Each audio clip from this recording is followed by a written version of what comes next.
سے گڑ کی کھائی تماشے کا ارے بی بی رسن بندی تیری گردن میں ارے بی بی رسن بندی تیری گردن میں ارے جو سختیاں فلک نے دکھائی وہ سہ گئی ارے بندے جو چھن گئے میرا منہ تک کے رہ گئی بندے جو چھن گئے میرا منہ تک کے رہ گئی ارے اس بیوہ ماں کو چھوڑ کے بیوی کدھر گئی دنیا میں رہ کے 4 برس کچھ کر گئی ارے نا شاد و نا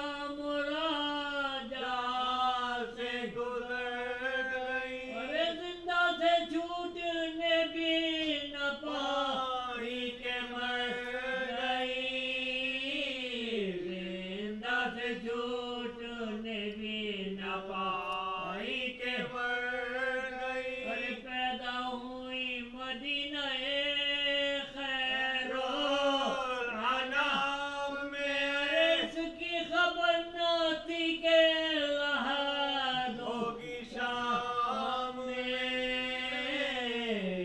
اس کی خبر نہ تھی کہ لحد ہوگی شام میں ارے ایذائے غم سے رنج اٹھانے سے چھوڑ گئی ارے کنبے کے صدمے سارے زمانے سے چھوڑ گئی ہر صبح و شام اشک بہانے سے چھوڑ گئی ارے اچھا ہوا کہ گڑ کی کھانے سے چھوڑ گئی ارے اچھا ہوا کہ گڑ کی کھانے سے چھوڑ گئی ارے نیند اڑ گئی تھی لوگوں کی بچی کے بین سے ارے اب تو یزید رات کو سوئے گا چین سے اب تو یزید چین سے سوئے گا چین سے ارے میت کے پاس زینب بے کرتی 9,000 ارے کہتی تھی ہائے شیفتہ سرور زمان چلاتے تھے یہ حضرت سجاد خاص ارے بیمار ہم کو چھوڑ کے تم چل بسی ارے ہم رہ گئے تڑپنے کو دنیا ارے کیا خوش نصیب تم تھی کہ پہنچی بہشت میں کیا خوش نصیب تم تھی کہ پہنچی بہشت میں زندہ میں جب کے دختر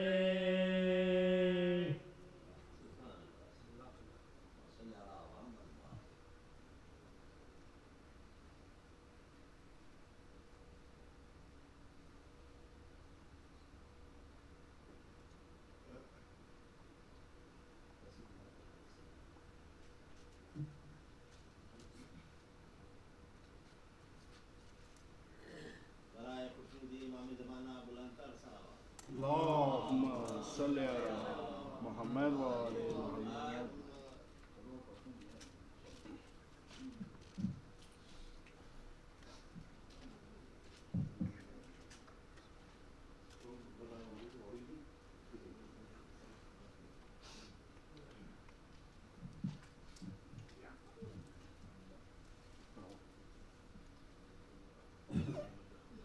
فاتحہ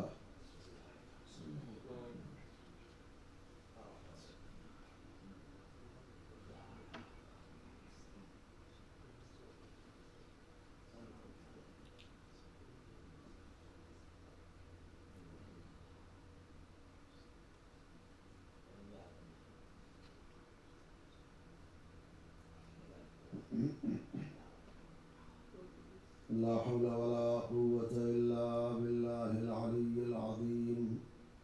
أعوذ بالله من الشيطان الرجيم.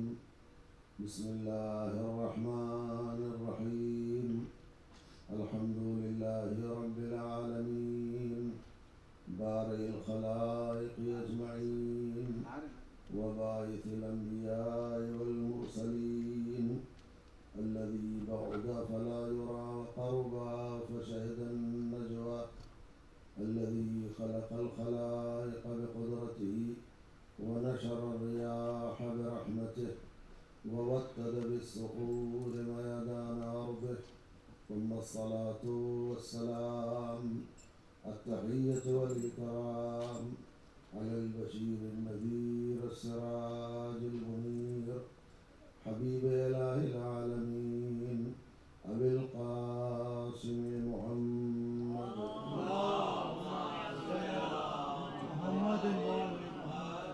وعلى آله الأطيبين الأطهرين الأنجبين الذين أذهب الله عنهم الرجس وطهرهم تطهيرا.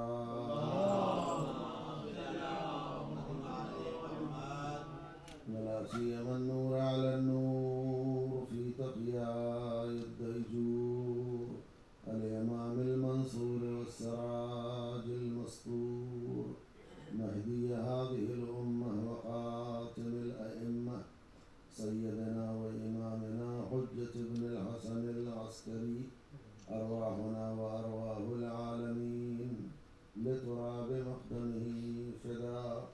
وعجل الله تعالى فرجه الشريف ولعنة الله على أعدائهم وغاصبي حقوقهم ومنكري فضائلهم أجمعين من الآن إلى قيام يوم الدين. أما بعد فقد قال الله الحكيم في كتابه الكريم وقوله الحق. بسم الله الرحمن الرحيم. يا أيها الذين آمنوا اتقوا الله وكونوا مع الصادقين. صلوات اللهم صل على محمد وآل محمد. خداوند عالم ہم سب سے اس مجلس اور عزاداری کو قبول فرمائے. انشاءاللہ یہ مجلسیں اسی میں بنی نو حرمات مدریہ ہم سب کی نجات اور بخشش کا ذریعہ قرار پائے.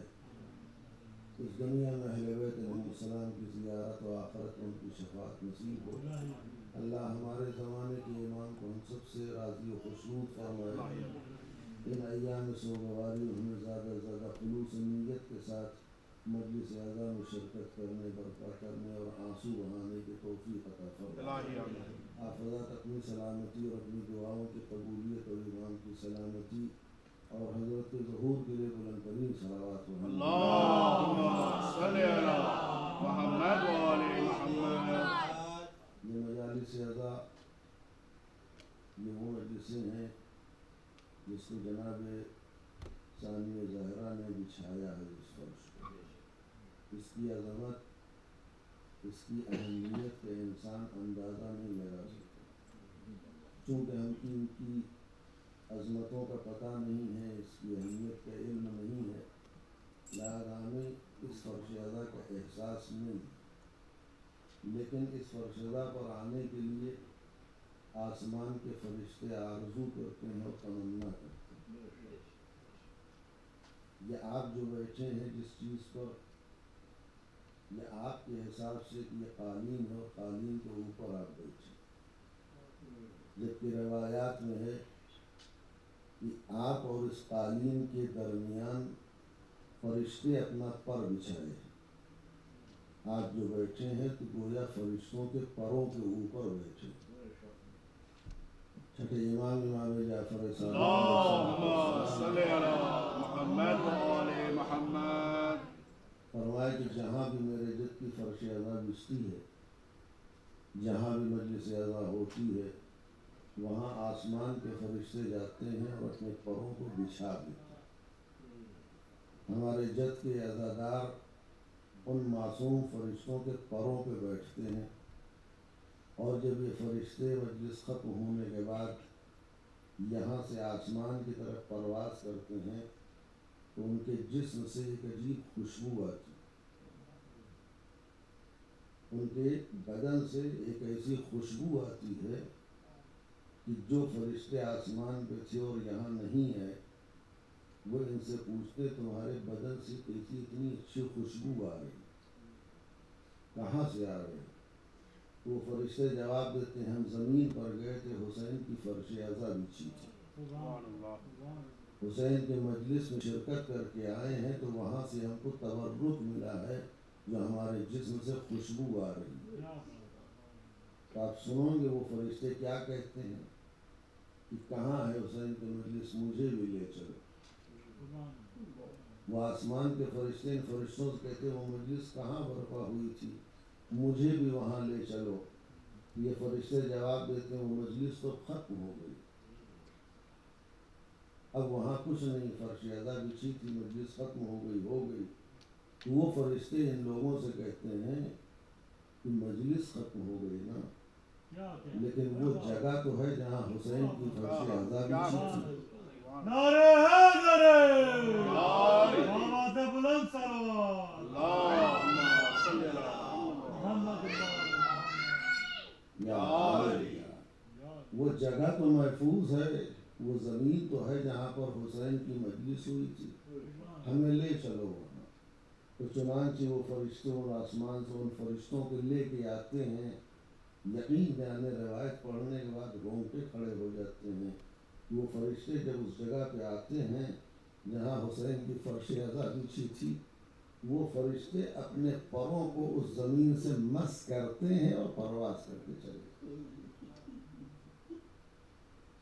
یہ حسین کی فرش اعضا، ہمیں اگر اس کا احساس ہو جائے تو ہم اس جگہ کو چھوڑیں گے نہیں، جائیں گے نہیں، ہٹیں گے نہیں۔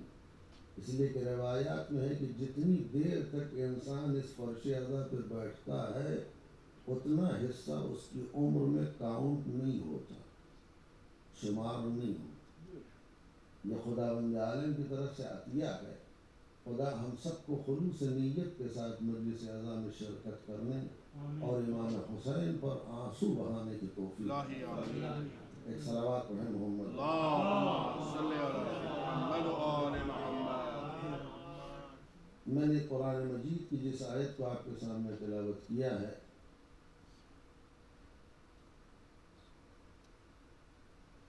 آواز بلند صلوات، اللہم صلی علی محمد و آل محمد۔ آپ خدا سے درخواست ہے ایک مرتبہ سورہ الحمد و 3 مرتبہ سورہ اخلاص کی تلاوت فرما کر اپنے اپنے مرحومین کے ساتھ ساتھ جملہ مومنین مومنات کے ساتھ سید اشرف حسین رضوی کی روح کو ایصال فرما دیں۔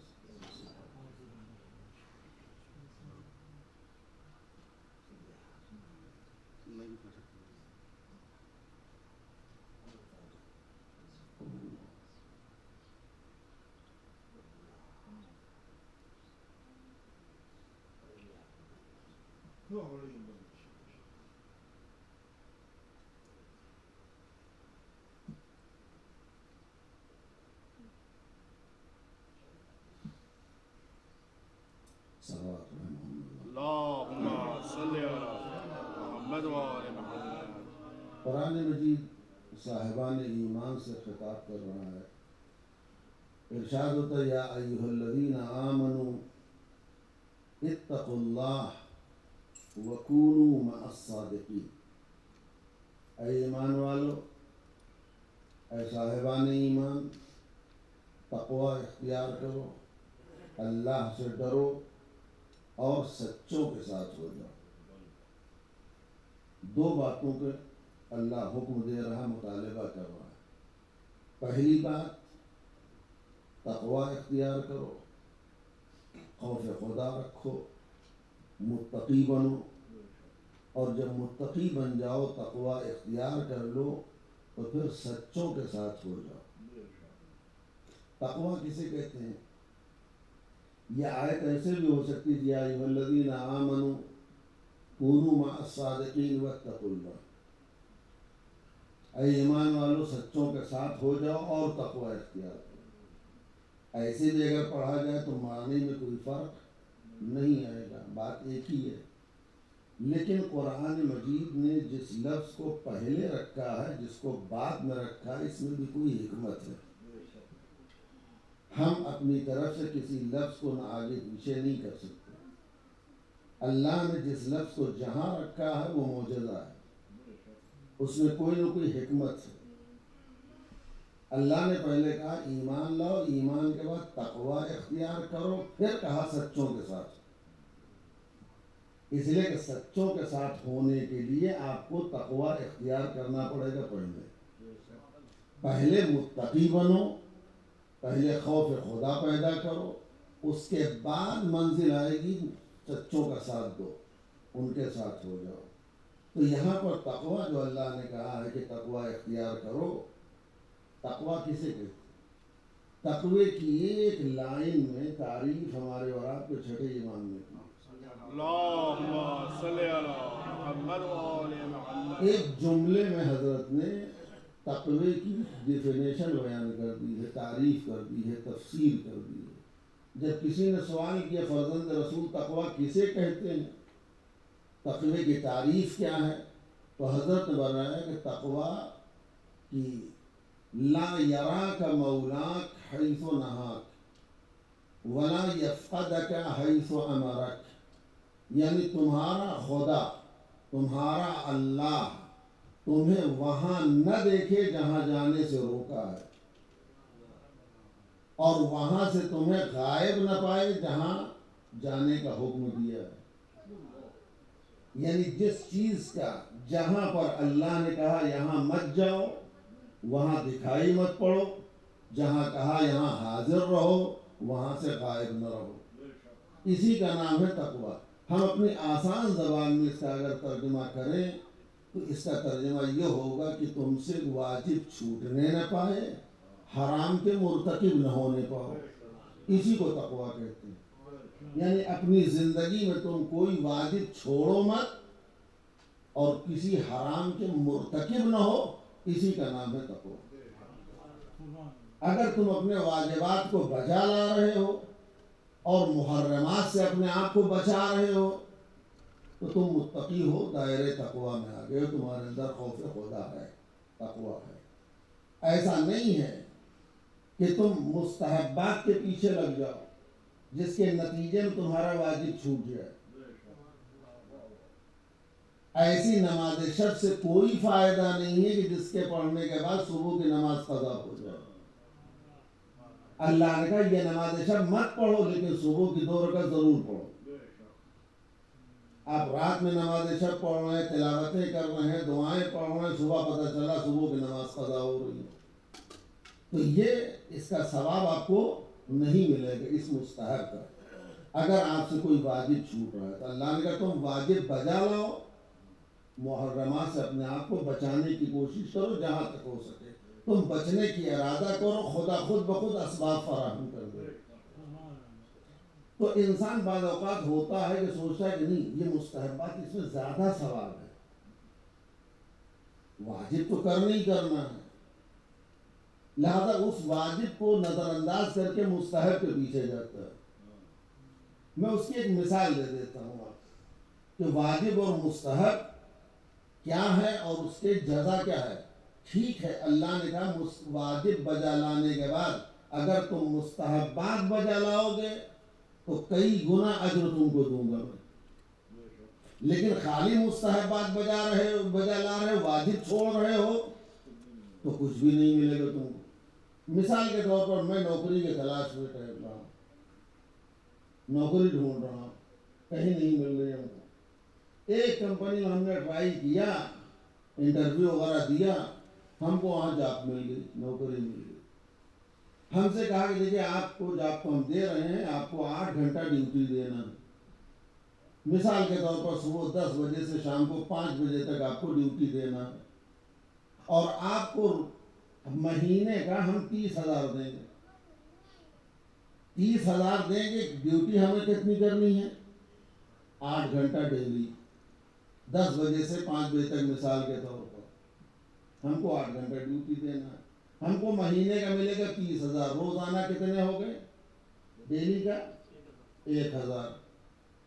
کرتے رہے، کچھ دنوں کے بعد اس کمپنی کے پاس ایک بہت بڑا پروجیکٹ ہے اور اس کے بعد ٹائم کم ہے، جلدی دینا ہے اس کو۔ اس نے اعلان کیا کہ یہ ہمارے یہاں جو لوگ جاب کر رہے ہیں اگر ہمارے پاس اوور ٹائم کریں گے تو ہر گھنٹے کا 2,000 ان کو ہم دیں گے۔ اوور ٹائم جو کرے گا اس کو ہم 1 گھنٹے کا 2,000 دیں گے۔ ہم نے کہا تو بہت اچھا آفر ہے۔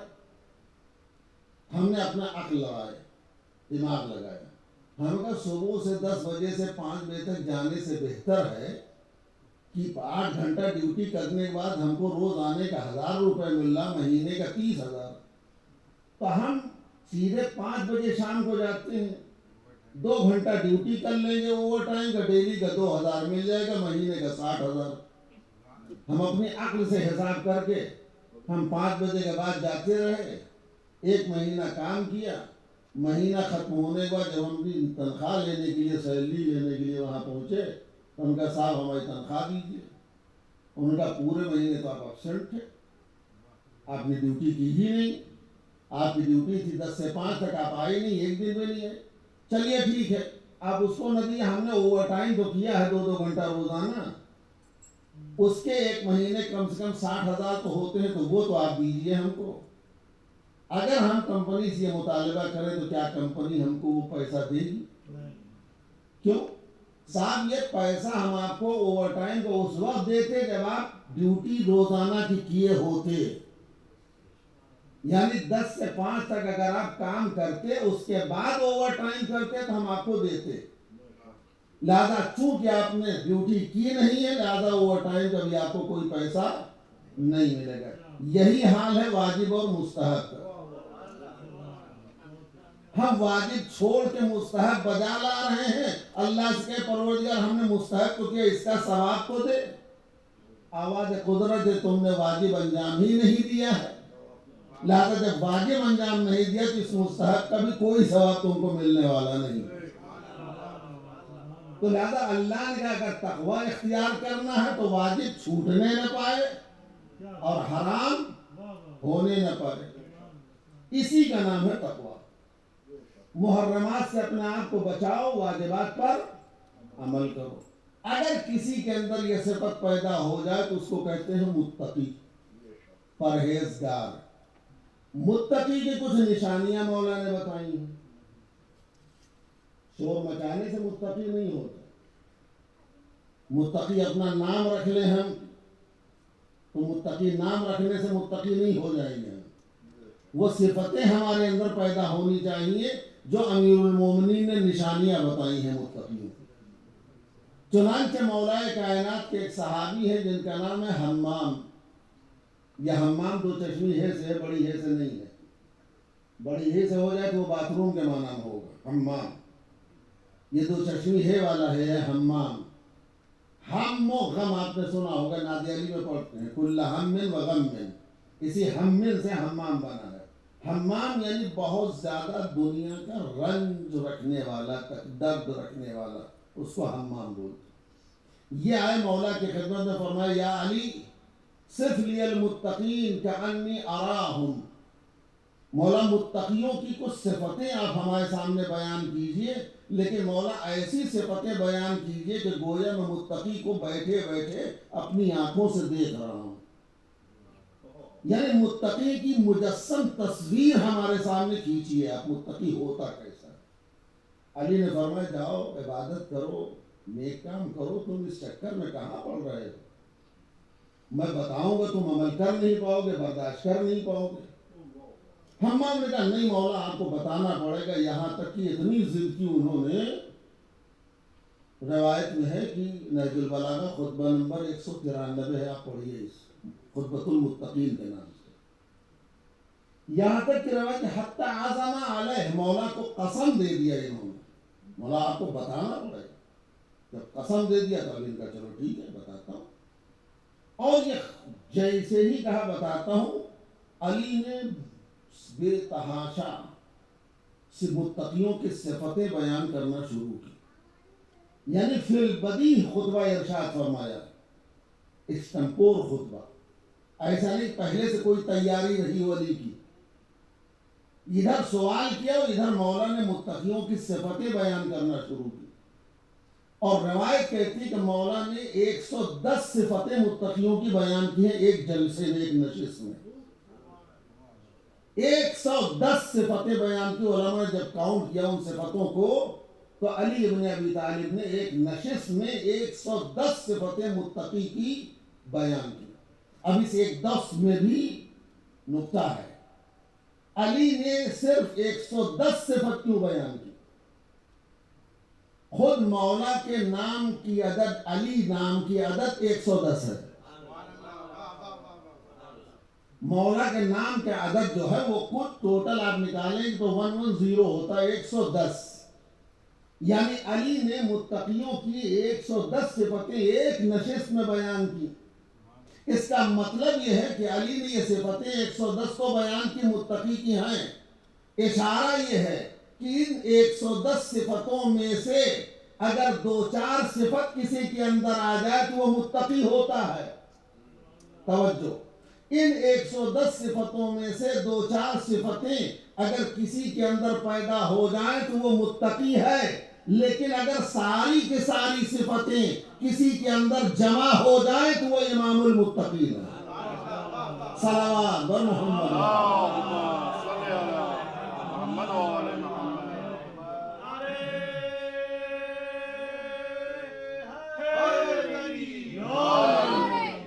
110 صفتیں علی نے بیان کی. یا علی، 110 صفتیں مولا نے بیان کی.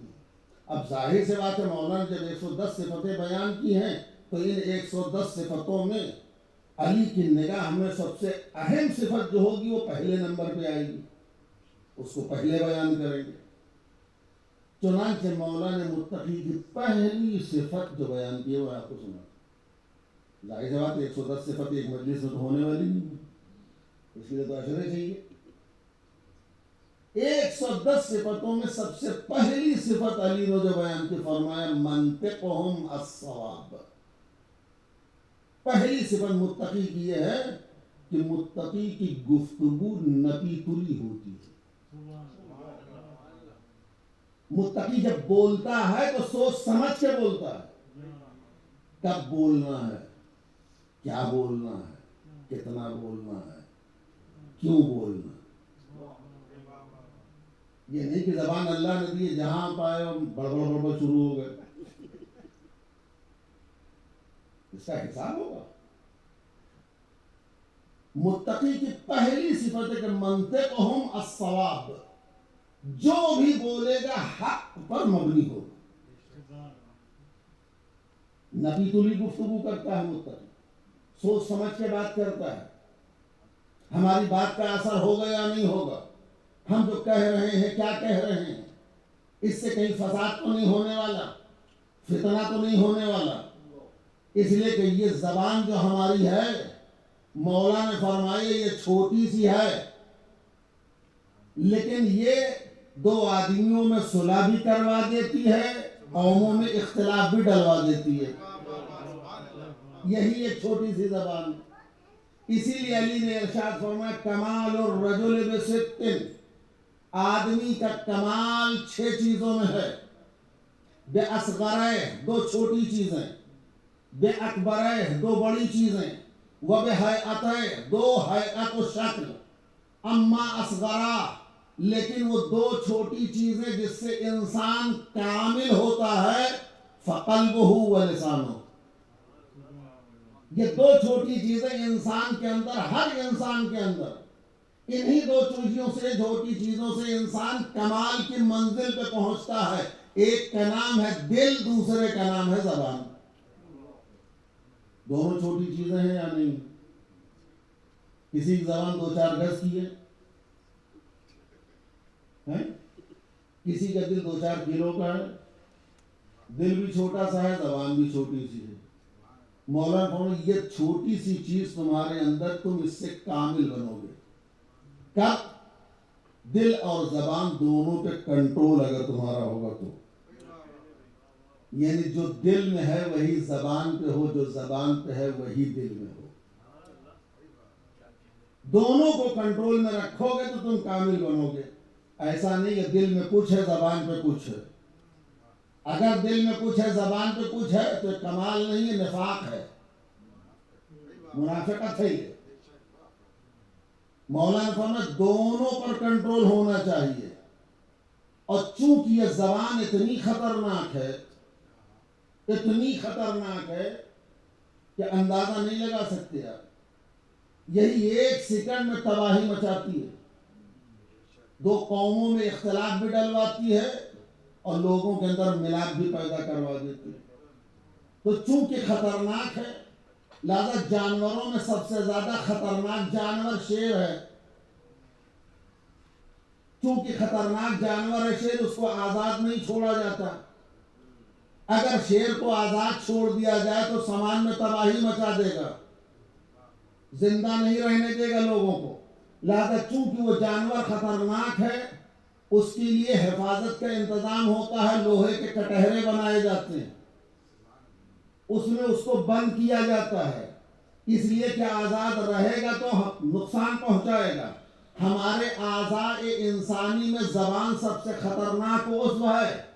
لہذا چونکہ خطرناک ہے اس کو بھی اللہ نے دانتوں کے کٹہرے میں بند کر کے رکھا ہے. دانتوں کے کٹہرے لگائے ہیں، اس میں بند کر کے رکھا ہے. اس لیے کہ اگر یہ آزاد رہی تو کیا کیا تباہی مچائے گی نہیں معلوم. لہذا اس خطرے کو محسوس کرتے ہوئے خداوند عالم نے دانتوں کے کٹہرے بنائے، اس کے درمیان زبان کو رکھا. اور زبان مشکل کشا بھی ہے. مولا کائنات علی ابن ابی طالب علیہ السلام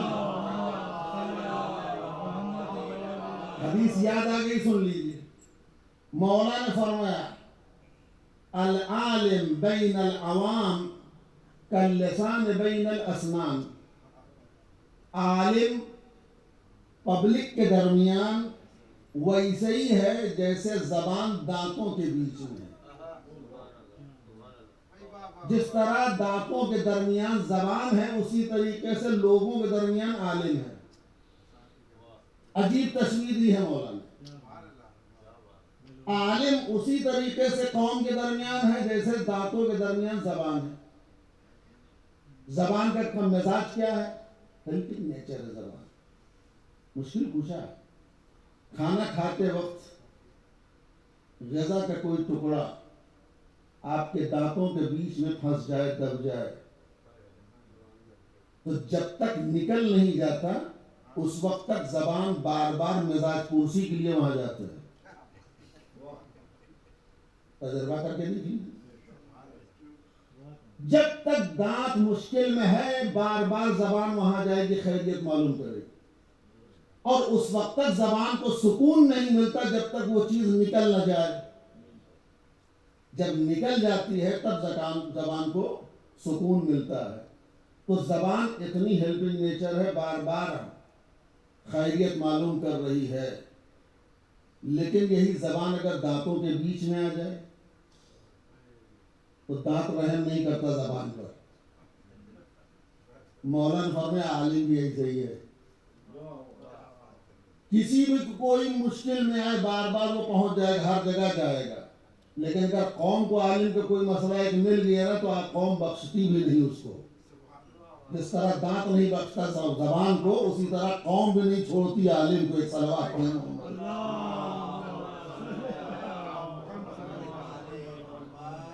تو مولانا فرمایا 2 چیزیں ایسی ہیں جس سے انسان، چھوٹی چیزیں جس سے انسان کمپلیٹ ہوتا ہے، کامل ہوتا ہے.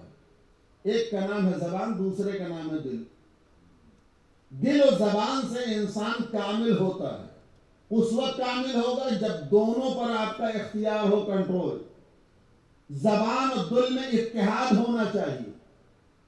جو زبان سے کہہ رہے ہیں وہی آپ کے دل میں ہونا چاہیے، جو آپ کے دل میں ہے وہی آپ کی زبان پر ہونا چاہیے.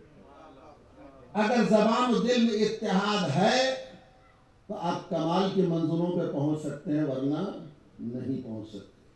تو اللہ کا پہلے تقوی اختیار کرو، بعد میں سچوں کے ساتھ ہو. تو تقویٰ کسے کہتے ہیں؟ واجب چھوٹنے نہ پائے، حرام ہونے نہ پائے۔ اب اگر یہ آ گیا، ہمارے اندر صفت آ گئی، تو ہماری نجات ہوگی؟ کافی ہے، ہم متقی ہو گئے۔ اللہ نے کہا نہیں، ابھی نجات نہیں ہوگی۔ اب تقویٰ آنے کے بعد سچوں کے ساتھ ہو، خالی عبادت کر لینے سے کام نہیں چلنے والا۔ یہ عبادت کی ہے تو کس کی محبت میں کی ہے، ان کا ساتھ دو۔ پروردگار سچا کون ہے اس کائنات میں؟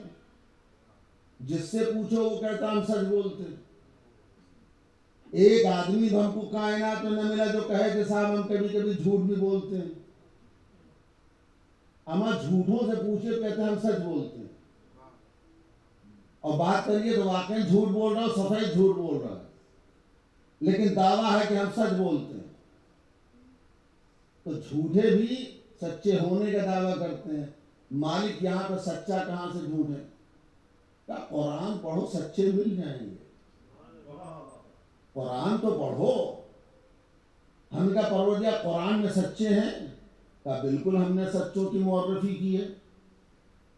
جب عیسیٰ کے متعلق عیسائیوں نے پیغمبر سے بحث کی اور آ کر کے نصارے نجران نے پیغمبر سے کہا عیسیٰ خدا کے بیٹے ہیں، پیغمبر نے فرمایا عیسیٰ اللہ کے بندے ہیں، بیٹے نہیں ہیں۔ عیسائی اڑے ہیں کہ عیسیٰ خدا کے بیٹے ہیں۔ پیغمبر نے پوچھا کس دلیل سے کہہ رہے ہو؟ کہ چونکہ عیسیٰ کے باپ نہیں ہیں، بغیر باپ کے پیدا ہوئے، لہذا اللہ کے بیٹے ہیں۔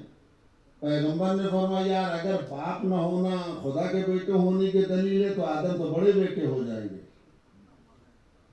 اس لیے کہ عیسیٰ تو خالی باپ نہیں ہے، آدم کے تو نہ ماں ہے نہ باپ ہے، تو ان کو اللہ کا بڑا بیٹا مانو، عیسیٰ کو چھوٹا بیٹا مانو۔ خالی کچھ بھی نہیں ہو سکتا، عیسیٰ اللہ کے بیٹے ہیں۔ بحث کر رہے ہیں، پیغمبر دلیل پہ دلیل دلیل پہ دلیل دے رہے ہیں، آخر کار قرآن کی آیت نازل فَمَنْ حَاجَّكَ فِيهِ مِنْ بَعْدِ مَا جَاءَكَ مِنَ الْعِلْمِ۔ اے پیغمبر قرآن نازل ہونے کے بعد بھی اگر یہ عیسائی کٹ حجتی پہ اڑے ہیں اور عیسیٰ کو اللہ کا بیٹا مانتے ہیں تو اب آپ ان سے کہہ دیئے فَقُلْ تَعَالَوْا نَدْعُوا أَبْنَاءَنَا وَأَبْنَاءَكُمْ وَنِسَاءَنَا وَنِسَاءَكُمْ وَأَنفُسَنَا وَأَنفُسَكُمْ۔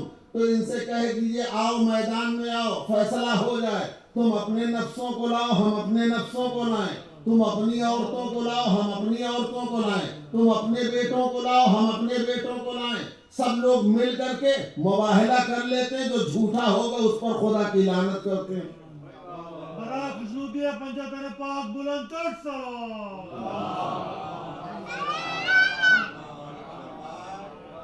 پیغمبر نے کہا فیصلہ ہو جائے گا، آیت نازل ہو گئی، چلیے آؤ میدان میں نپٹ لیا جائے، دیکھیں کون سچا کون جھوٹا۔ بس یہ ہے کہ تم اپنے بیٹوں کو لاؤ ہم اپنے بیٹوں کو لاتے ہیں، تم اپنی عورتوں کو لاؤ ہم اپنی عورتوں کو لاتے ہیں، تم اپنے جانوں کو لاؤ نفسوں کو لاؤ ہم اپنے نفسوں کو لاتے ہیں۔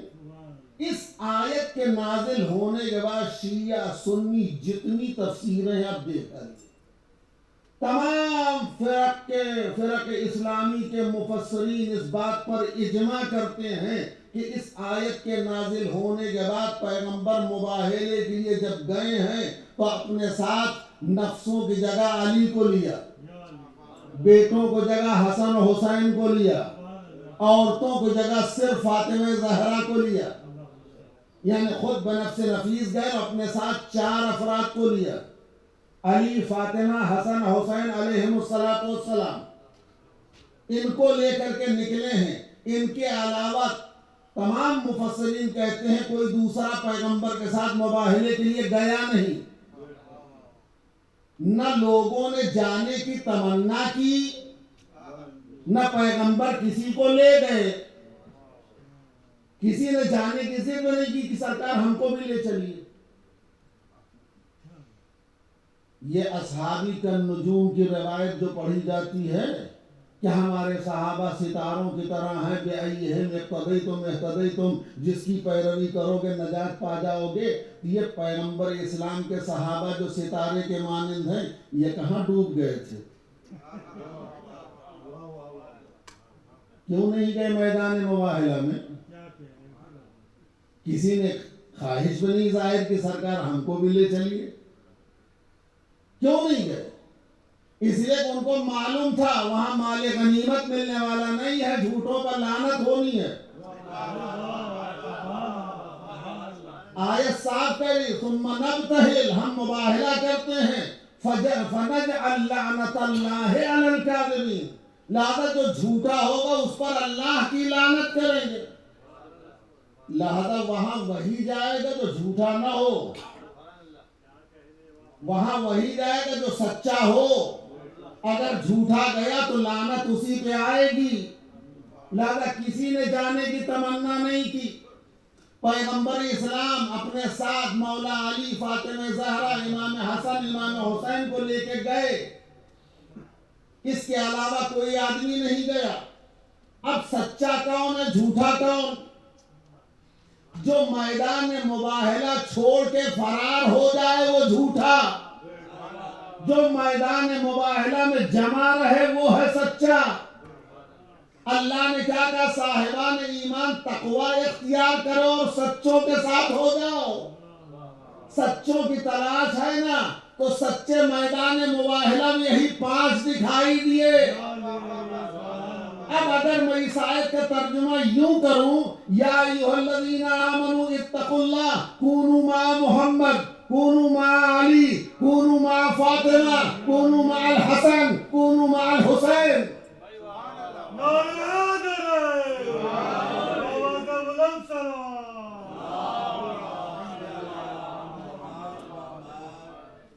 سچوں کا چھوٹا سا قافلہ پیغمبر لے کے چلے، یہ سچے ہیں، ان کے علاوہ جتنے ہیں وہ سچے نہیں ہیں۔ لہذا جیسے ہی یہ پہنچے ہیں، ان کا سردار عیسائیوں کا کہتا مباہلہ نہیں کریں گے۔ عیسائیوں کا کیوں؟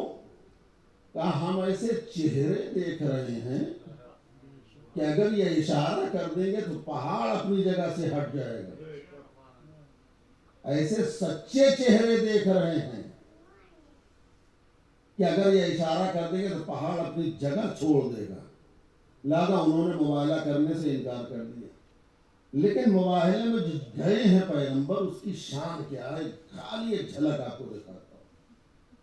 پیغمبر اسلام مباہلے کے لیے جب نکلے ہیں تو تاریخ کا بیان یہ ہے کہ امام حسن علیہ السلام کی انگلی پکڑی، امام حسین کو اپنی آغوش میں لیا، گود میں لیا، ان کے پیچھے صدیقہ طاہرہ ہیں، صدیقہ طاہرہ کے پیچھے مولائے کائنات ہیں، یعنی عصمت کبریٰ کی عصمت اور حفاظت اور پردے کا اتنا خیال پیغمبر نے رکھا کہ اگر پیغمبر اپنا قدم اٹھائیں تو فاطمہ ان کے قدم پہ قدم رکھیں، فاطمہ جب اپنا قدم اٹھائیں تو فاطمہ کے قدم پر علی اپنا قدم رکھیں، یعنی عصمت کبریٰ کے قدم پہ کسی غیر معصوم کا قدم بھی نہ پڑنے پائے۔ آگے آگے پیغمبر ہیں، ان کے پیچھے فاطمہ زہرا ہیں، ان کے پیچھے مولائے کائنات ہیں، یہ طریقہ ہے، جا رہے ہیں میدان مباہلہ میں۔ مباہلے کے لیے جب نکلے ہیں تو تصویر یہ ہے، آگے پیغمبر، ان کے پیچھے فاطمہ، ان کے پیچھے مولائے کائنات، یعنی جب گئے ہیں تو فاطمہ نبوت کے نقش قدم پہ چل رہی ہیں، علی عصمت کبریٰ کے نقش قدم پہ چل رہے ہیں، اور جب مباہلہ جیت لیا تو پلٹے ہیں تو آگے علی ہیں، ان کے پیچھے فاطمہ ہیں، ان کے پیچھے پیغمبر ہیں۔ عزیزوں جب گئے ہیں تو فاطمہ رسالت کے نقش قدم پہ چل رہی تھی، اور جب واپس آئے ہیں تو رسالت فاطمہ کے نقش قدم پہ چل رہی ہے۔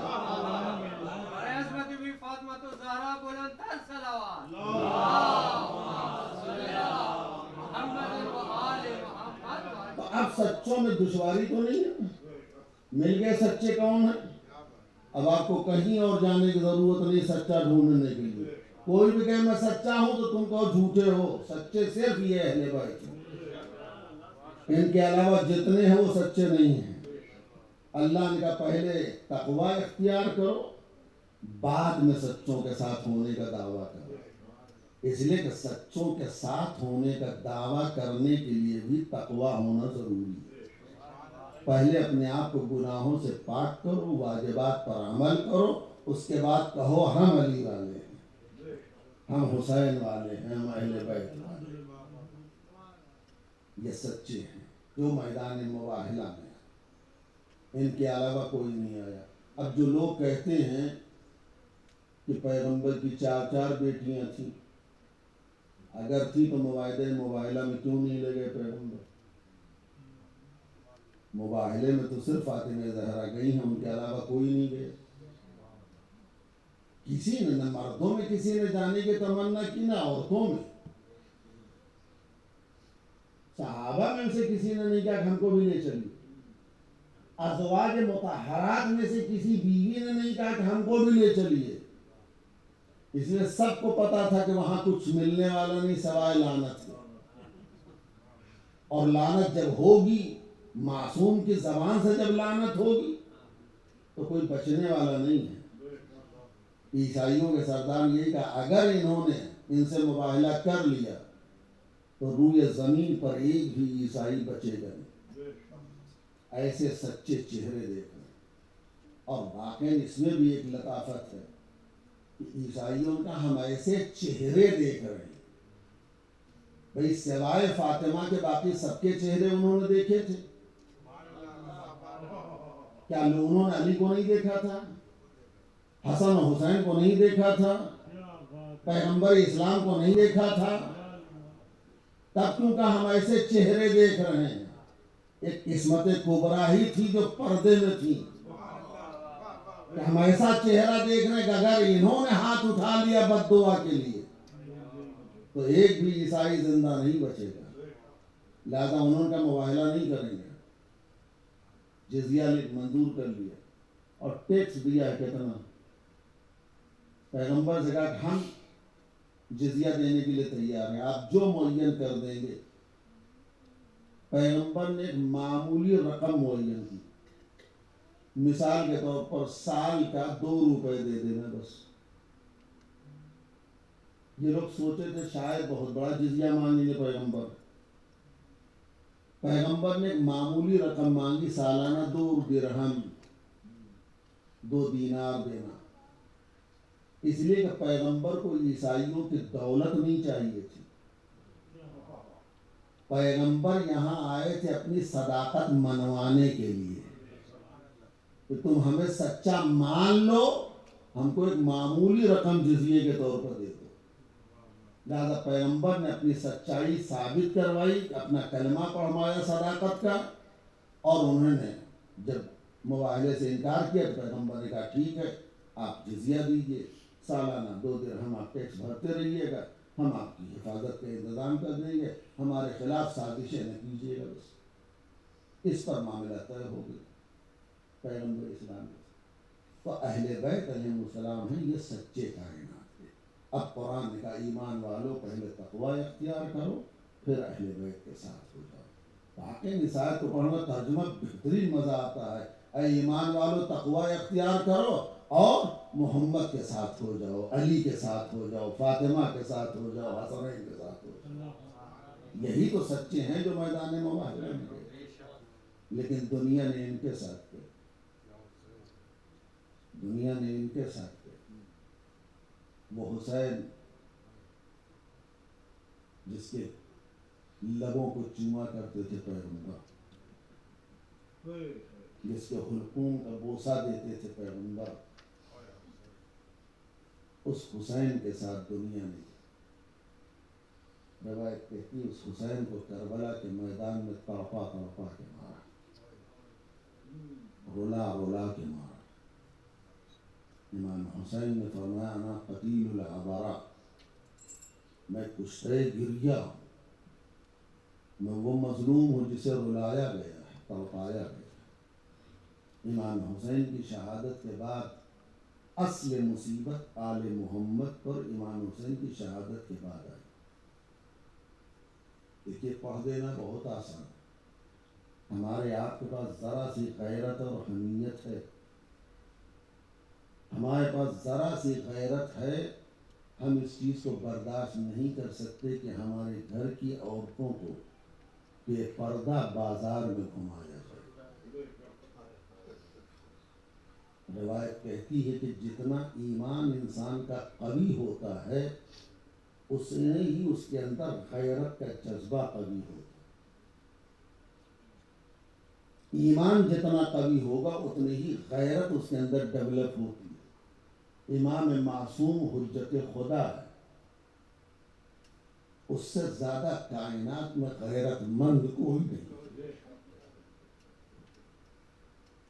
ان سے زیادہ غیرت مند کوئی نہیں۔ یہی وجہ ہے جب مدینے میں منہال نے سوال کیا فرزند رسول چوتھے امام سے، مولا کب تک روئیے گا، کب تک روئیے گا؟ مولا نے سر اٹھائے، منہال تم نے انصاف نہیں کیا۔